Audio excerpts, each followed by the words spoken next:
8 p.m. in Kumba, chief town of the Memer Division, 8 p.m. in Douala, in the Littoral region. Ladies and gentlemen, welcome to tonight's 8 p.m. Bilingual newscast. On the eye of the news for today, December 23, 2024, the National Gendarmerie has apprehended alleged abductors of 15-year-old Anna Clara, kidnapped and murdered by gang early December. We talk Christmas, just 48 hours until Christmas. Tonight's newscast dives into heartwarming stories from residents about their most magical Christmas experiences. We leave Christmas, we talk about the end of year, and STV, in its usual tradition, gives you a roundup of the year's activities. Today, we pique interest in health. This story and many more will be detailed out in tonight's edition of the APM Bilingual Newscast. Ladies and gentlemen, welcome. The APM opens in the French language with you, Oriane Donkeng. Good evening. Bonsoir à vous, Nila Donnet. Mesdames et messieurs, bonsoir et bienvenue au journal. Kidnappée au début de ce mois de décembre par une bande de microbes, la petite Anna Clara, 15 ans, avait été retrouvée morte à Yaoundé. Après investigation, la gendarmerie nationale a mis la main sur les assassins. Ils ont été présentés à la presse ce jour à la première région de gendarmerie, c'est à Yaoundé. Était présent Olivier Bouziqueux, son reportage. La première alerte de sa disparition a été constatée dans son établissement scolaire, le lycée technique d'Unfou. Akono Anna Clara était à l'école le mercredi 4 décembre. Après la sortie de l'école, elle est partie et puis dans nos registres d'appel, on a constaté qu'elle était absente. Sa famille a ensuite remarqué la disparition de la jeune âgée de 15 ans. Dans mon chantier, elle qui est ma petite sœur, là, qui me suit, qui gardait l'enfant en fou. J'étais dans mes travaux et tout, c'est là qu'elle me contacte à une heure tardive, me disant Daddy, je n'arrive pas à avoir l'enfant depuis la sortie des classes. Oui.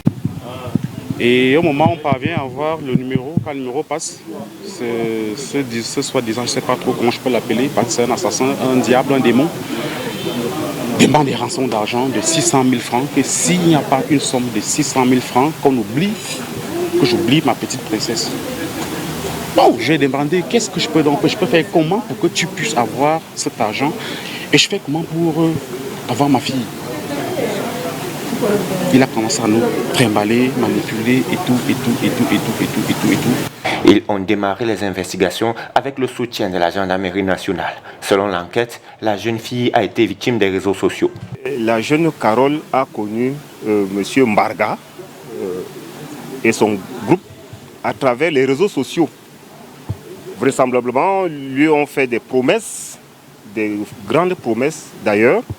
Et c'est comme ça qu'elle s'est retrouvée à Hawaï Escale. Donc pris, finalement, quelle direction, on ne sait pas. Il a fallu rechercher. Et avec la collaboration des familles, mes camarades, et ceci, avec l'appui de la hiérarchie, on a fini par retrouver le corps à la station Total Maxi. Continuant dans cette enquête, on est arrivé à comprendre que d'autres corps seraient enterrés du côté de DEA. Nous sommes déportés là-bas et effectivement, nous avons retrouvé certains corps.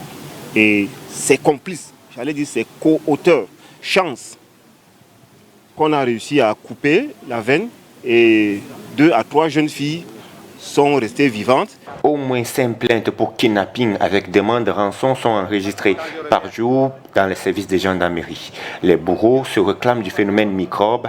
La gendarmerie nationale sera sans pitié. Chaque fois qu'il y a un microbe, il y a des antibiotiques, des antiseptiques, voire le vaccin. Mais nous, on a opté pour prendre le moulin et non Moulinex. Ah ouais. Suivez mon regard. La terreur annoncée donc pour les congénères de ces présumés assassins qui seront déférés au parquet pour répondre de leurs actes. À la veille de la célébration de la fête de Noël, le canton Akwa, c'est ici à Douala, décide de soutenir les jeunes filles mères célibataires. Samedi dernier, elles ont reçu des denrées alimentaires et des jouets pour leurs enfants. C'est à l'occasion de la cérémonie de l'arbre de Noël qui s'est déroulée à la chefferie supérieure du canton Akwa. Makeda Lidinyochom et Nono Fouti.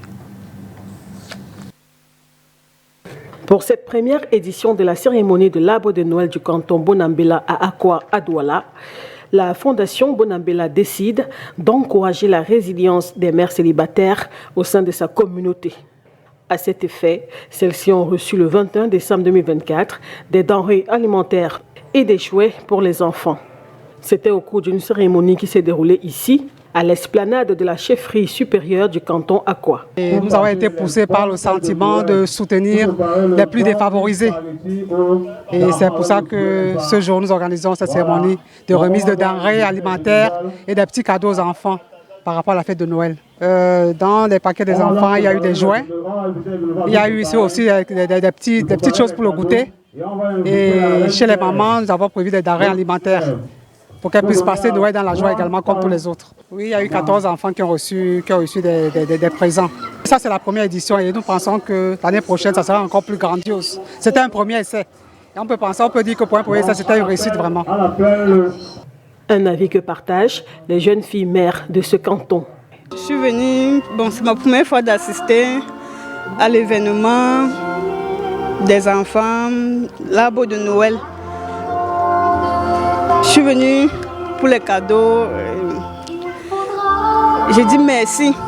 J'ai reçu des jus, des chocolats, des vêtements, des chaussures, beaucoup de choses pour les enfants. Vraiment, je dis merci. Le roi Akwa salue cette initiative dont la marraine n'est autre que la reine consort Isabelle Dindika Akwa.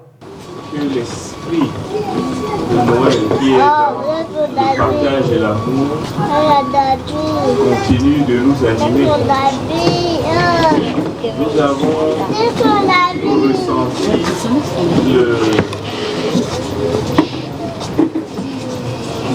le besoin ou la nécessité de partager avec vous qui êtes ces mères qui vous battez au quotidien pour vos enfants et qui souvent êtes seuls.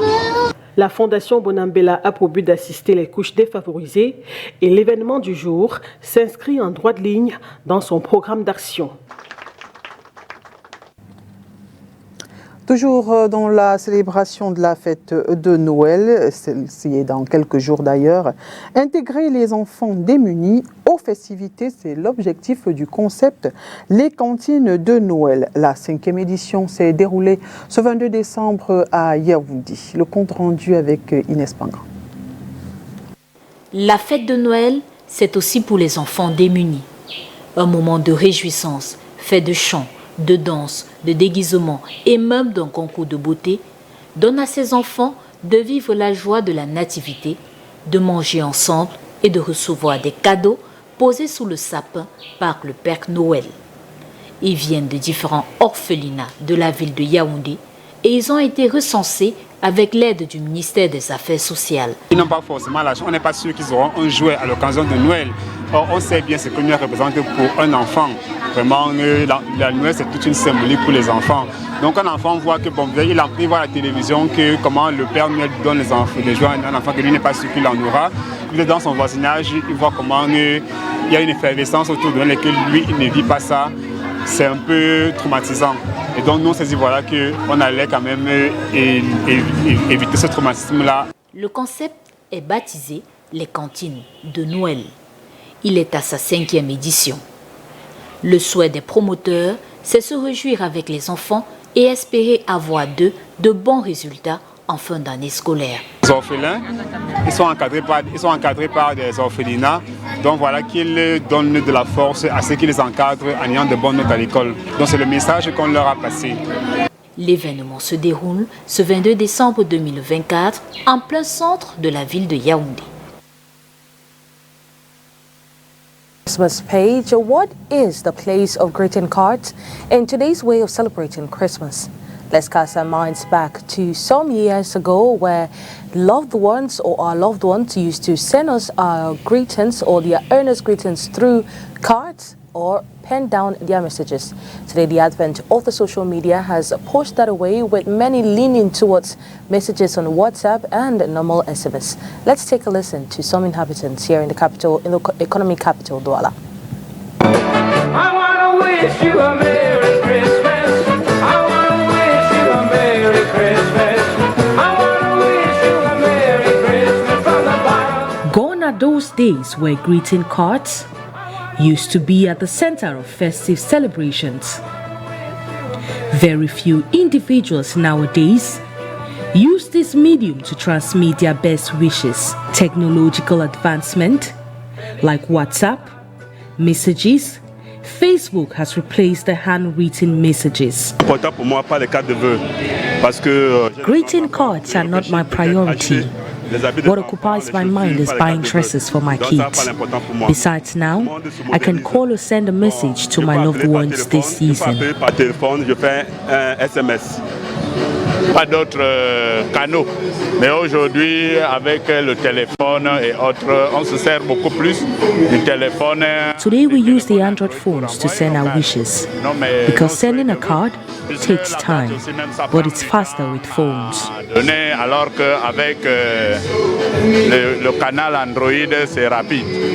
Je faisais avec ce que je voyais, je savais d'office que I used to greet my loved ones when I get the opportunity to meet them. But now, I write to my family, call them, and wish them Merry Christmas. Appeler ceux qui nous ont proches, ceux qui nous ont chers, on leur souhaite joyeux Noël. Others are conservative and will prefer penning down their wishes for their loved ones, as explained by Kelly, a greetings card seller. C'est vrai qu'avec la venue de WhatsApp, Facebook, les gens ne demandent plus trop. Mais qu'à cela ne tienne, il y a toujours des personnes très We still have people who like sending greeting cards and handwritten messages. The demand right now is slow, but by the 31st of December, the demand will increase, and it's mostly sought after by women. Disons vers le 30-31, disons à la fin d'année, il y a plus de gens qui demandent, et les gens qui achètent le plus sont les femmes parce qu'elles sont plus romantiques. Be it through cards, SMS, or calls, everyone uses the medium that works for them this festive period. Toujours dans la célébration de la Noël, quel est le meilleur souvenir que vous gardez de cette fête? La question a été posée à quelques habitants de la ville de Douala. Je vous propose d'écouter leurs réactions. Ils sont au micro de Landrius. J'avais une grande cousine, malheureusement, elle n'est plus parmi nous. Elle nous avait organisé un super Noël. J'étais encore adolescente en fait. Oui, on était partis fêter. En fait, j'ai un oncle aussi qui est malheureusement aussi parti. Il vivait à Messondo, donc en fait, elle avait invité tous les petits cousins et ses petits frères à fêter Noël en famille là-bas à Messondo chez mon papa là. Donc pour moi, c'était une première fois parce que je voyais souvent à la télé, Noël, tu te réveilles le matin, il y a les cadeaux, le sapin, il y a les cadeaux qui vous attendent et tout ça là. Le matin du 25, je me réveille au salon, je trouve au salon, nous tous, elle vient nous réveiller en fait, il était 6 heures. Elle vient nous réveiller tous les enfants. Il y a le salon est rempli de cadeaux et chacun déballait son cadeau et tout. Dans l'histoire qu'on voyait à la télé en fait, on vivait ça sur place là et c'était magnifique franchement. Et l'harmonie, la joie en famille, on était peut-être près de 30. Dans une maison, les enfants, les grands-parents, les parents et tout ça là, c'était vraiment un des plus beaux Noëls que j'ai passé. Le Noël est toujours là, mais je n'ai plus vraiment vécu un Noël aussi. C'est vrai qu'avec ma mère, mon grand frère, ma grande, ça se passe bien, mais bon, aussi chaleureux et tout ça là. C'est vraiment le seul que j'ai vécu. Le reste là, après la vie a commencé à être dur, les responsabilités, tu grandis, tu oublies. C'est quand j'étais enfant. Bon, mes parents, mon frère aussi, beaucoup de joie. J'avais eu un gros cadeau, une grosse poupée en fait, que mon père m'a offert. Bon, c'était mon plus beau souvenir. À l'école, les danses, les chants, les chansons et tout ça. C'est depuis quand on est bébé qu'on fête Noël. Et c'est très beau, c'est joli. C'est un peu ça. Et aujourd'hui, qu'est-ce qui a changé? Monsieur vous donne aujourd'hui, nous sommes grands, on connaît déjà Noël. On sait que c'est plus papa Noël qui nous offre les cadeaux. Et on a déjà les enfants et on fait aussi plaisir aux enfants. Mon plus beau souvenir de Noël, c'est lorsque mon papa a ramené une poupée Avant, c'était la poupée la plus, on dit, sollicitée par les enfants. Elle chantait, c'est pas Noël, un peu comme ça. C'était mon plus beau souvenir là-bas. Et en dehors de ça, j'avais reçu aussi un téléphone. Je ne sais pas si vous savez, ça chantait Allô, allô, how are you? C'était un peu comme ça. Donc c'était ça mon plus beau souvenir, mon plus beau jouet là-bas de Noël. Qu'est-ce qui a changé? J'ai grandi. Donc les Noëls, c'est en fait tous les jours. Donc je ne m'attends plus à ces petits trucs-là. Ce qui est bien, c'est rester en famille, partager un repas et c'est tout. Donc on ne s'adapte plus aux cadeaux et tout. C'est pas ça l'essentiel. Parce qu'au courant de l'année, on peut passer le temps à vaquer à nos occupations, le travail et tout. Mais en Noël, nous tous on a des congés. Nous tous on a un petit temps où on peut s'asseoir en famille, on partage un repas et puis on se sépare. Mon plus beau souvenir de Noël, c'est le Noël en famille. Tout le monde était réuni, papa, maman, les enfants. C'était une tradition, malheureusement. Les parents sont décédés, donc c'est un peu plus compliqué. Bon, on a formé aussi nos familles maintenant, donc on essaye de reproduire la même chose. Mais c'est vraiment le Noël en famille avec tout le monde. C'est le plus beau souvenir. Le souvenir de Noël concerne les souvenirs en famille. Je dis ça pourquoi? Parce que ça fait environ 3 ans je vis seul, je ne suis plus en famille. Donc, je peux vraiment dire que mon plus beau souvenir de Noël remonte à 2021. Une fête en famille, tout le monde est en santé. Bon. Ce qui a changé sont les responsabilités. On n'a même plus le temps pour soi-même. Ça n'y a plus le temps. Ce jour, nous étions précisément le 24 et il était 23 h quand subitement ma femelle atterrit. Quand je dis atterrit, c'est-à-dire elle vient me rendre visite pour les fêtes de Noël sans m'avoir au préalable appelé. Regardez une surprise. Ma mère, elle vient avec mon père, mais mon père se cache. Il est au bar, il nous retrouve à la maison 30 minutes après. Et la fête de Noël se passe purement. Regardez un enfant déjà adulte qui reçoit la visite de ses parents. Une visite surprise. Imaginez et remettez-moi, vous comprenez ce que ça peut donner comme l'adjectif qualificatif, même difficile à le dire. Et l'année 2024 s'achève dans quelques jours avant d'entrer dans la nouvelle année 2025. La rédaction de Spectrum Télévision choisit de faire une série de reportages rétrospectifs des faits marquants de 2024. Dans le secteur de la santé, la situation épidémiologique du Cameroun ou encore la piètre performance du pays au 22e concours du CAMES dédié à la médecine ont retenu l'attention de notre reporter Inès Pang. Elle est dite urgence de santé publique de portée continentale. Après la RDC, la République centrafricaine, le Nigeria, le Burundi, le Rwanda ou encore le Kenya, le virus de la variole du singe fait son entrée au Cameroun. Au 28 novembre 2024, 120 cas suspects cumulés sont enregistrés dans 4 régions avec 2 décès de cas confirmés. La fiche maladie de l'Organisation mondiale de la santé présente la pathologie comme une forme atténuée de la variole humaine. Parlant toujours de la situation épidémiologique du Cameroun en 2024, au mois de septembre, 300 cas de Covid-19 sont signalés et aucun décès notifié. 5 cas de fièvre jaune confirmés, 708 cas de rougeole sont annoncés dans 27 districts de santé dans 6 régions. Dans la lutte contre le paludisme, le Cameroun accueille en mars 2024 les ministres de la Santé des 11 pays les plus touchés du monde. Les ministres de la Santé de la République démocratique du Congo, du Mali ou encore du Ghana s'engagent à réduire d'au moins 90% le taux de mortalité par rapport à la situation de référence en 2015. Le pays de Paul Biya, dans sa stratégie de lutte, a d'ailleurs lancé en janvier 2024 la vaccination systématique dans 42 districts de santé avec la vaccination antipaludique RTSS. Une introduction à la vaccination de routine qui fait face au scepticisme de certains Camerounais.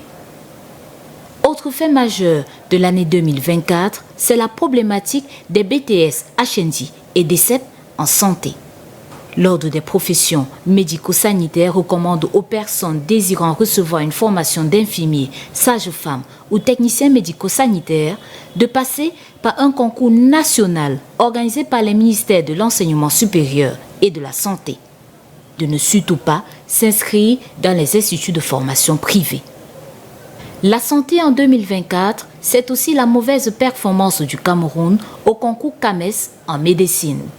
13e sur 13 participants au concours qui donne accès au grade d'agrégé des enseignants du supérieur en Afrique.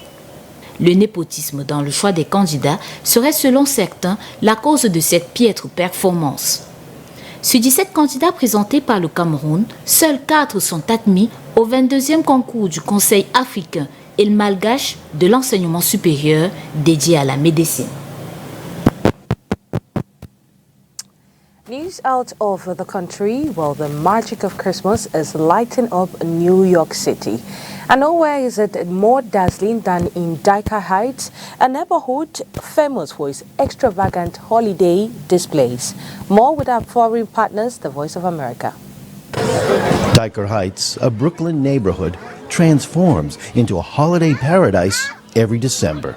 The streets glow with sparkling lights, towering decorations, and the cheerful sounds of the season.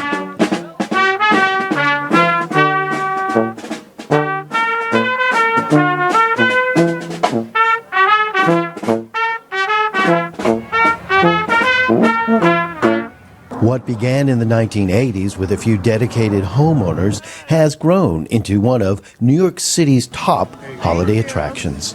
For over 40 years, families have visited Dyker Heights, turning it into a multi-generational tradition.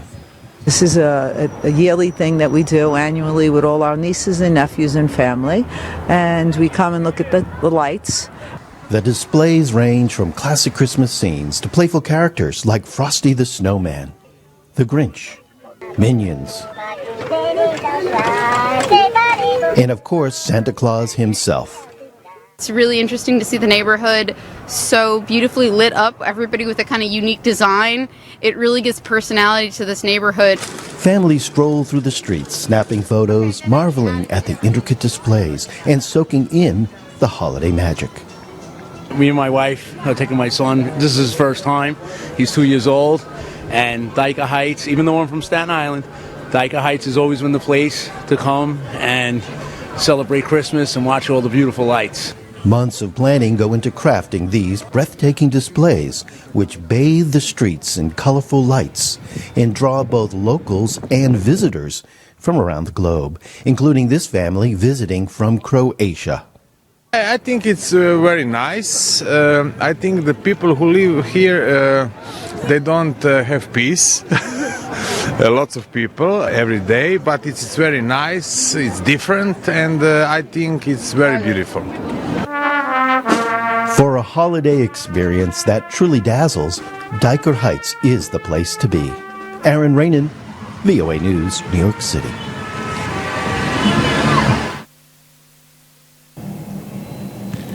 Beautiful holidays with impressive games played in Cameroon's top flight.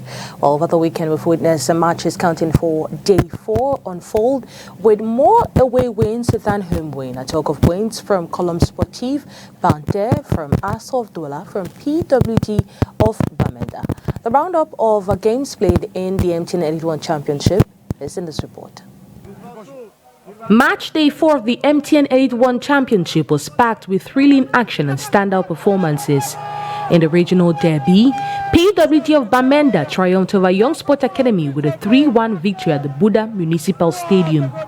Goals from Julien Patrice, Junior Gimba, and the Fortune Bless secured the win for the Abakwa boys, despite a consolation goal from Dowe Feeding for Yosa. Yosa's struggles continue, having only managed 1 point from their first 4 games, scoring just 2 goals while conceding 9. Their form rates 0-3 against Victoria United, 0-0 with Bambutus of Buddha, 1-3 against Union, and now 1-3 against PWG. AS Fortuna suffered their second consecutive defeat, falling 2-0 to Asro of Douala at the Olympianex A Stadium. Dilana Shimi opened the scoring early, and Ishmaila Seidu sealed the win later on. This match marked Astro's first clean sheet of the season and Ashimi's first goal. Union of Douala faced the heavy 3-0 defeat at the hands of Gazelle at the Mbappé Stadium. Serge Dora, Jordi Yumba, and a stoppage time goal from Yumba again secured Gazelle 6 points from 2 away games following their 4-0 thrashing of PWD in March Day 3. Canon Sportif of Yaoundé climbed to the top of the table with a 3-1 victory over Feu Vazio Elite at the annex of the Omnisport Stadium in Yaoundé. Leontine Brunel et Panda scored for Feu Vazio, but Canon responded with goals from Mustafa Gay, Claline Ronan Balepa, and Frank Junior Evan. Victoria United suffered their first defeat of the season, losing 4-0 to Panthère at the Limbe Centenary Stadium. Fabien Atejo netted twice, with David Ngondo and Abdel Joya adding to the tally, marking Panthère's second consecutive win. Stade Rena of Melong secured their first win of the season with a 3-0 victory over Coton Sport at the Melong Municipal Stadium. Goals from Aqua Alexis, Frank Lamaipo, and Jean Simplice Mbang sealed the win, handing Coton Sport their first defeat. Colombe Sportif du Jan Lobo continued their unbeaten run with a 2-1 win over Aigle du Mungo at the Omnisport Annex Stadium in Yaoundé. Early and late goals from Boris Ekoto and Patrick Hanzogo, respectively, ensured the victory despite a response from Jean-Pierre Koudna for Aigle. Into tonight's edition of the APM Bilingual Newscast. Do have a wonderful night in the company of our program. See you tomorrow, same time, same station. Good night to you, Oriane Duncan. Bonne soirée à vous, Nila Donette. Mesdames et messieurs, merci d'avoir été des nôtres et bonne suite des programmes sur Spectrum Télévision.